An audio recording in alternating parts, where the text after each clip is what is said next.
The time was August 1944. Lieutenant Reed, a fearless U.S. Navy F-6F Hellcat fighter pilot, was returning from a mission when his aircraft was targeted by a Japanese anti-aircraft gun. Instead of attempting a water landing with his damaged plane, he managed to make a harrowing crash landing near the shore of a small, dense, enemy-occupied island called Eta Island. Reed barely managed to pull himself out of his burning aircraft. All he had left was a broken pistol and an emergency radio beacon. He dragged himself into the dense jungle, knowing that the Japanese soldiers, whom he grimly referred to as the Guardians, would already be searching for him. Reed was a Navy pilot, but he was now an infantryman, and to rescue him, America had to launch a mission that defied all conventional rules. Reed activated his emergency beacon. Navy aviation instantly knew their pilot was down. However, the island was so small that any large rescue operation would be instantly detected by the Japanese. Navy Air Control spoke over a secure frequency. "We hear you. Do not respond. We will cover you under Operation Tin Can." Operation Tin Can was a top-secret mission. To extract Reed, a small U.S. Marine Corps reconnaissance unit had to be secretly landed on the opposite side of the island to keep the Japanese forces preoccupied.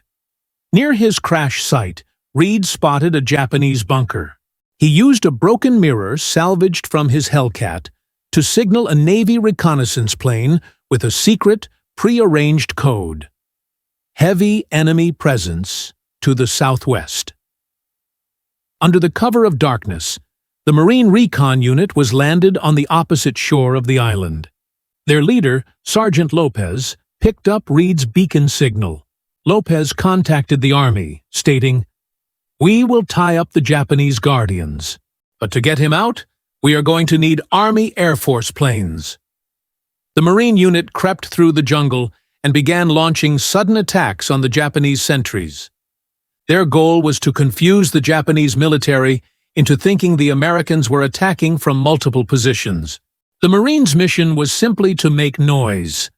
The Japanese commander immediately diverted all his forces toward the Marines' location, buying Reed some precious hours. At the Marines' request, a squadron of U.S. Army Air Force, USAAF, P-40 Warhawk fighter jets was dispatched. The Army pilots were tasked with providing close air support, dangerously close, within 50 meters of the Marines, an almost suicidal risk. Army pilot, Lieutenant Clark asked, "Marines, we are overhead. We have to hit hard. Tell us where to drop." Marine Sergeant Lopez screamed into his radio, "50 yards from us. Our lives are on the line. But if they break through here, the Navy pilot is dead." The Army P-40 jets unleashed a heavy bombardment on the Japanese positions, breaking the morale of the Japanese Guardians and giving the Marines a small window to retreat. The Marine unit was now only 500 meters from Reed, but the Japanese military was rapidly advancing to eliminate all three: the Navy pilot, the Marines, and the Army support. Marine Lopez contacted Reed. "Navy pilot, we are coming for you. You are our place, and you are our tin can." Reed, wounded and exhausted, pulled out his pistol. He knew he was fighting only to stay alive until the Marines arrived. A large Japanese detachment found Reed. Reed started running, and the Japanese pursued him. Marine Lopez heard the sound of this chase and led his team directly into the gunfire. A fierce, close-quarters gunfight erupted between the Marines and the Japanese soldiers in the jungle. The Marines showed incredible bravery, and finally, Reed was pulled out of the Japanese encirclement. The immediate challenge was evacuation. The Marines thanked their Army Air Force support, but the extraction was officially the responsibility of the Navy. A Navy PBY Catalina seaplane, known as the Flying Boat, was sent for the extraction. It was slow and highly vulnerable. Lopez led Reed to the beach. The seaplane landed on the water, and the Marines quickly loaded Reed onto the seaplane. The final moment. Just as the seaplane attempted to take off from the water, the Japanese began firing mortars at the beach. A mortar fell dangerously close to the seaplane's wing, damaging the aircraft. The seaplane struggled to gain altitude but lifted into the air.